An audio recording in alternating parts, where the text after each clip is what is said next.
Hello students, स्वागत है आपका अपने यूट्यूब चैनल हिंदी डेस्टिनेशन में। साथियों, समय के साथ हर चीज़ बदलती है और इसी तरह परीक्षा का जो पैटर्न है वो भी बदल गया है। तो इस परीक्षा में वही सफल होगा जो अपने आप को बदलेगा, अपनी तैयारी में बदलाव लाएगा, वो स्ट्रेटजी यूज़ करेगा। यानी मेहनत तो करेगा ही, साथ में आपको वो गाइडलाइन है, जो सिलेबस है, उसके हिसाब से आपको तैयारी करनी है। तो आज के वीडियो में मैं ऐसे 25 महत्वपूर्ण प्रश्न डिस्कस करूँगी जो Rajasthan SI, UP SI, RAS, HTET और सीटेट इनके सिलेबस को ध्यान में रखकर शामिल किए गए हैं। अगर आप इन प्रश्नों को थोड़ा सा ध्यान से देख लेते हैं तो मेरी गारंटी है कि आपका कॉन्सेप्ट एकदम क्लियर हो जाएगा और ये प्रश्न आपके दूसरे 100 प्रश्नों पर भी भारी पड़ेंगे। अगर हमारा बेसिक कॉन्सेप्ट क्लियर है तो फिर परीक्षा में जब हम बैठते हैं तो हमारी एक्यूरेसी बढ़ जाती है और टाइम आधा हो जाता है। फिर उस टाइम को हम दूसरे सब्जेक्ट्स में प्रयोग कर सकते हैं। तो चलिए बिना समय गंवाए शुरू करते हैं आज का वीडियो। अब देखते हैं पहला प्रश्न, शुद्ध वर्तनी वाला शब्द कौन सा है? अधीयता, अध्येता और अध्यात। यहाँ पे शुद्ध वर्तनी वाला शब्द है अध्येता। ये कैसे बना है? अधि धन एता, यण संधि से ये हमारा शब्द बना है, ये शुद्ध शब्द है। अनुनासिक स्वरों का उच्चारण स्थान आपको बताना है। मुंह, नाक, मुंह और नाक। तो हमारा उत्तर हो जाता है मुंह और नाक। यानी अनुनासिक जो स्वर है उनका उच्चारण मुंह और नाक दोनों से होता है। अनुनासिक के साथ साथ एक होता है अनुस्वार। तो इसमें हमारा कन्फ्यूजन बना रहता है कि अनुस्वार कहाँ पर आएगा और अनुनासिक कहाँ पर आएगा। तो इस कन्फ्यूजन को मैंने केवल 5 मिनट में क्लियर किया है। एक छोटा सा वीडियो है, वो देखिए और अपने अनुनासिक और अनुस्वार के कन्फ्यूजन को दूर कर लीजिए। उसका लिंक डिस्क्रिप्शन बॉक्स में आपको मिल जाएगा। हिंदी किस भाषा परिवार की भाषा है? 4 भाषा परिवार हैं, द्रविड़, भारोपीय, चीनी और ऑस्ट्रिक। इसमें से हिंदी जो है किस भाषा परिवार की है? तो इसका उत्तर होगा भारोपीय। हिंदी के साथ साथ संस्कृत, मराठी, गुजराती, बंगला, ये सारी भाषाएं भी भारोपीय परिवार से हैं। इसके अलावा कौन कौन सी भाषाएं भारोपीय परिवार से संबंध रखती हैं वो आप मेरे को कमेंट करके बताइए। ग्राम समीप में कौन सा समास है? इस शब्द में आपको समास बताना है। ग्राम के समीप। अब उत्तर देखिए, तत्पुरुष, कर्मधारय और अव्ययी भाव समास। यहाँ पर हो सकता है बहुत सारे लोगों को समीप देख के अव्ययी भाव समास उत्तर लग रहा होगा, क्योंकि समीप जो है एक अव्यय है, अव्यय शब्द है। लेकिन यहाँ पर उत्तर होगा आपका तत्पुरुष समास। क्यों? क्योंकि बीच में आया है के कारक चिन्ह जो कि संबंध दिखाता है। तो संबंध तत्पुरुष इसका उत्तर है। अगर तत्पुरुष नहीं दिया है और अव्यय भाव दिया है तो फिर आप इसका उत्तर अव्यय भाव कर सकते हैं। आदर्श का विलोम शब्द क्या होगा? आदर्श क्या होता है? काल्पनिक। तो इसका उल्टा शब्द क्या होगा? अनादर्श, दुर्दशा या यथार्थ। तो अनादर्श नहीं होगा, दुर्दशा भी नहीं होगा, उत्तर होगा यथार्थ। क्यों होगा? यथार्थ क्या होता है? जो सच्चाई है, जो रियलिटी है। तो हमारा उत्तर हो जाता है यहाँ पे यथार्थ। अगला प्रश्न, किस विकल्प में सभी ऊष्म व्यंजन हैं? क्षत्रज्ञ, यरलव और श, स, सह। अब क्या होगा? क्षत्रज्ञ क्या है? ये तो संयुक्त है। यरलव क्या है? ये अंतस्थ है। तो ये लास्ट जो हमारा ऑप्शन है श, श, स, ये है ऊष्म व्यंजन। इनको ऊष्म व्यंजन क्यों कहते हैं? क्योंकि इनको जब हम बोलते हैं तो मुंह से गर्म हवा बाहर निकलती है। तो उत्तर हो गया हमारा तीसरा। किस शब्द का निर्माण दुर उपसर्ग से नहीं हुआ है? दुराचार, दौर्बल्य, दरकार। तो दुराचार तो हमें सीधा सीधा दिख रहा है कि भाई दुरुपसर्ग इसमें तो है। तो दौर्बल्य और दरकार में देखते हैं। दरकार में भी दुरुपसर्ग नहीं है, तो उत्तर तो हमारा ये हो गया। फिर दौर्बल्य में कहाँ है? दौर्बल्य में क्या है? दुरुपसर्ग है और बल आपका मूल शब्द है और यह प्रत्यय है। 59वां ज्ञानपीठ पुरस्कार किसे दिया गया है? ये है हमारा अगला प्रश्न। तो ये विनोद कुमार शुक्ल को दे दिया गया है। 59वां ज्ञानपीठ पुरस्कार कब दिया गया? 2024 में दिया गया है। यानी जो नवीनतम ज्ञानपीठ पुरस्कार है वो है 59वां संस्करण और विनोद कुमार शुक्ल को ये दिया गया है। अब पूछ लिया जाए क्यों दिया गया है, तो ये किसी रचना के लिए नहीं दिया गया है, ये इनके हिंदी साहित्य में उत्कृष्ट योगदान के लिए दिया गया है। अब आपसे इनकी शैली का प्रश्न पूछा जा सकता है कि विनोद कुमार शुक्ल की शैली कौन सी है, तो इनकी है जादुई यथार्थवाद, जो है इनकी शैली है। निम्न में से कौन सी रचना विनोद कुमार शुक्ल की नहीं है? 3 रचनाएं इनकी दी हैं, एक नहीं है। कौन सी नहीं है? नौकर की कमीज, ये इन्हीं की है। दीवार में एक खिड़की रहती थी, ये भी विनोद कुमार शुक्ला की रचना है। खिलेगा तो देखेंगे, ये भी इन्हीं की रचना है। अब ये जो समन्वय है ये किसकी है? निराला जी ने, सूर्यकांत त्रिपाठी निराला जो हैं, उन्होंने रामकृष्ण परमहंस मिशन की एक पत्रिका थी, उसका संपादन ये करते थे, तो इस पत्रिका का नाम समन्वय है। तो ये हमारा उत्तर हो गया। तत्सम शब्द कौन सा है? तत्सम यानी जो संस्कृत के समान है, हिंदी में प्रयोग किए जाते हैं बिना परिवर्तन के। आंवला, दांत, आंख और अंक। अब एक चीज़, अगर आपने मेरा अनुनासिक और अनुस्वार वाला वीडियो देखा होगा तो आपको 2 शब्द पहले ही पता चल जाएगा कि ये तत्सम नहीं है। जहाँ पर आपको चंद्र बिंदु दिख जाए वो शब्द कभी भी तत्सम नहीं होगा, क्योंकि संस्कृत में अनुनासिक का प्रयोग नहीं किया जाता है, यानी चंद्र बिंदु का प्रयोग संस्कृत में नहीं किया जाता है। इसका प्रयोग केवल और हिंदी में होता है। तो ये दोनों तो हमारे उत्तर में से हट गए। अब है आंख और अंक। आंख का जो तत्सम शब्द है वो अर्क है, तो ये भी हमारा उत्तर नहीं है। अंक जो है वो एक संस्कृत शब्द है जिसको हिंदी में वैसे के वैसे प्रयोग किया जाता है।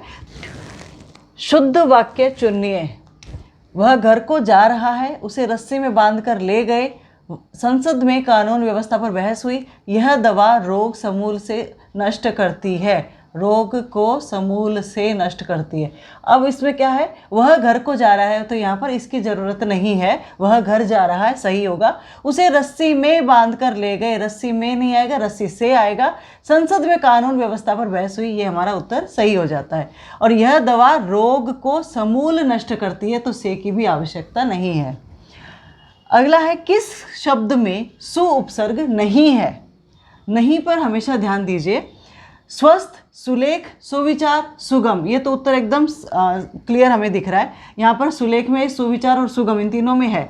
तो स्वस्थ में फिर क्या है? स्वस्थ क्या है? 2 शब्दों से मिलकर बना है, स्व और स्थ। स्व मतलब अपना और स्थ मीन्स अपनी स्थिति, कि हमारी स्थिति कैसी है। तो यहाँ पर स्व जो है एक शब्द है, अगर हमें इसका कुछ परिवर्तन लाना है तो हम इसमें उपसर्ग और प्रत्यय जोड़ सकते हैं। जैसे अस्वस्थ हम बना सकते हैं एक उपसर्ग जोड़ करके, और स्वास्थ्यपूर्ण हम बना सकते हैं प्रत्यय जोड़ करके। भूगोल का विलोम, समाज, खगोल, पाताल और इतिहास। एक तो ध्वनि जिससे मिल रही है वही हो रहा है हमारा उत्तर, खगोल। भूगोल का ये विलोम खगोल क्यों है? भू का अर्थ है पृथ्वी और ख का अर्थ होता है आकाश, तो पृथ्वी का ऑपोजिट जो है विलोम जो है वो आकाश है, तो हमारा ये उत्तर हो जाता है। राम खाना खाता है। राम यहाँ पर कौन सा कारक है? यहाँ पर मैंने ऑप्शन नहीं दिए हैं, आप इसको सीधा देखिए। राम खाना खाता है में राम जो है वो कर्ता कारक है। अब आप सोचेंगे कि कर्ता का चिन्ह जो होता है वो ने होता है, लेकिन अगर वाक्य वर्तमान काल में और भविष्य काल में साधारण वाक्य आ जाता है तो वहाँ पर आपको बहुत बार ने जो कारक चिन्ह है वो नहीं मिलेगा, तो फिर भी आपका उत्तर क्या होगा? कर्ता कारक होगा। भूतकाल में हमेशा आपको ने मिलेगा, राम ने खाना खाया या राम खाना खाएगा, भविष्य काल का हो गया तो फिर ने आपको नहीं मिल रहा है। वीर रस के 4 भेद कौन कौन से हैं? जो वीर रस है उसके 4 भेद आपको पूछ लिए जाते हैं, तो आपको बताना है दानवीर, धर्मवीर, दयावीर और युद्धवीर। अगला प्रश्न देखिए, बहुत ही अच्छा प्रश्न है। निवेद किस रस का स्थायी भाव है? रस होता है उसका एक स्थायी भाव होता है, किसका है? वीर, रौद्र, शांत और श्रृंगार। श्रृंगार का स्थायी भाव रति है। शांत का क्या है? निर्वेद है, तो हमारा उत्तर हो गया शांत रस। उड़ान किस शब्द का तद्भव रूप है? यानी किस शब्द से बदल करके उड़ान बना है? संस्कृत के किस शब्द से उड़ान शब्द की उत्पत्ति हुई है? उत्कल, उच्छेदन, उड्डयन और उत्थान। तो उड़ान का सीधा सीधा हमें उच्चारण से समझ में आ रहा है कि इसका जो तत्सम शब्द होगा वो उड्डयन होगा। अब आप मेरे को कमेंट करके बताइए, जो उत्कल है उसका तद्भव शब्द क्या है? हिंदी के प्रथम सूफी कवि कौन है? मुल्ला वजही, नूर मोहम्मद और मुल्ला दाऊद। तो इसका उत्तर आपका हो जाता है मुल्ला दाऊद। एक वचन शब्द कौन सा है? 4 शब्दों में से आपको एक वचन शब्द चुनना है। प्राण, हस्ताक्षर, पसीना और दर्शन। अब देखिए, प्राण हमें क्या है? सदा बहुवचन शब्द है। हस्ताक्षर भी सदा बहुवचन शब्द है और दर्शन भी सदा बहुवचन शब्द है। सदा बहुवचन शब्द क्या होते हैं? ऐसे शब्द जो हमेशा बहुवचन रूप में ही प्रयुक्त होते हैं। तो केवल पसीना जो है वो एक सदा एक वचन शब्द है, यानी हमेशा पसीना आपको हमेशा एक वचन रूप में मिलेगा। राजोद्धार में संधि आपको बतानी है। पहले हम इसका संधि विच्छेद कर लेते हैं तो समझ में आ जाएगा संधि कौन सी है। राजधन उद्धार, तो अ और उ मिल के ओ बना रहे हैं, तो संधि कौन सी हो गई? गुण संधि हो गई। जहाँ पर भी आपको संधि करने से ए ओ अर मिल जाएंगे, हमें संधि कर देनी है फिर वहाँ पे गुण संधि। कौन सा पंचमाक्षर है? हाँ, गुण संधि कि अगर हम बात करें तो मैंने एक स्वर संधि का वीडियो बनाया है, आप वहाँ पर स्वर संधि के सारे जो भेद हैं अपने देख सकते हैं। कौन सा पंचमाक्षर है? अ, अंग, ण और ज्ञ। अब पंचमाक्षर की बात करें तो मैं आपको बता देती हूँ पंचमाक्षर होता क्या है। 5 वर्ग हैं हमारे हिंदी व्यंजन वर्णमाला में, तो उन 5 वर्गों में जो अंतिम वर्ण है वो 5वां जो वर्ण है उसको पंचमाक्षर कहते हैं। तो फिर अब यहाँ पर देखिए क्या है? अ, अंग, ण और ज्ञ, तो ये वहाँ पर हमारा उत्तर हो जाता है ण। अब आपको बताना है सर्वनाम संबंधी अशुद्धि वाला वाक्य कौन सा है। ये अशुद्ध तो चारों वाक्य हैं, लेकिन आपको ये बताना है कि जो अशुद्धि है वो सर्वनाम संबंधी किस वाक्य में है। पहला वाक्य है कहिए मेरे से क्या काम है, इसमें कहाँ अशुद्धि है? मेरे से में है। अगला देखते हैं, मुझे भारी दुख हुआ, यहाँ पर अशुद्ध है। वह रोज पौधों को पानी से सींचता है, यहाँ पर इसमें अशुद्धि है। मैं मंगलवार के दिन व्रत रखता हूँ, इसमें यहाँ अशुद्धि है। मेरे से, अब यहाँ पर देखिए आपको कारक चिन्ह दिख रहा है और कारक चिन्ह से पहले मेरे शब्द आ गया है, यानी सर्वनाम संबंधी जो त्रुटि है वो इस वाक्य में है। बाकी वाक्यों को देख लेते हैं एक बार। मुझे भारी दुख हुआ, तो ये विशेषण संबंधी अशुद्धि बोला जाएगा। इसको भारी की जगह क्या आएगा? बहुत आएगा। वह रोज पौधों को पानी से सींचता है, तो ये संज्ञा संबंधी अशुद्धि है। मंगलवार के दिन, ये भी संज्ञा संबंधी अशुद्धि है। मीन्स इसकी जरूरत नहीं है और इसकी भी जरूरत यहाँ पर नहीं है। तो ये थे आज के हमारे महत्वपूर्ण प्रश्न। देखिए, भगवान हमारी मेहनत कभी नहीं रखते, मेहनत कभी व्यर्थ नहीं जाती।